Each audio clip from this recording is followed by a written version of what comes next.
জয় শ্রীকৃষ্ণ।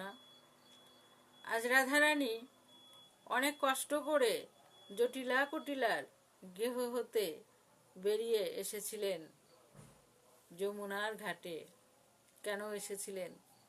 কৃষ্ণ দর্শন করবে বলে। সে কিছুতেই সেই দিন আর যমুনার ঘাটে শ্রীকৃষ্ণর দর্শন করতে পারলেন না, কেননা সেই দিন শ্রীকৃষ্ণ যমুনার ঘাটে আসেননি। তাই রাধারানী মনের দুঃখে আকুল হয়ে গোবিন্দকে ডাকছেন, কোথায় তুমি আমার প্রাণনাথ? একবার এসো যমুনার ঘাটে, আমি তোমায় দর্শন করবার জন্য অনেক কষ্ট করে এসেছি।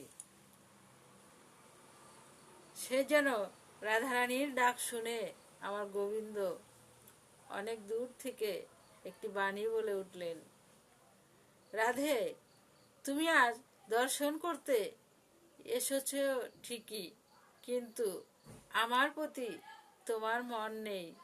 তোমার মন কিছুটা ঘরে রেখে এসেছো, তাই তুমি আমার দর্শন আজ পাবে না।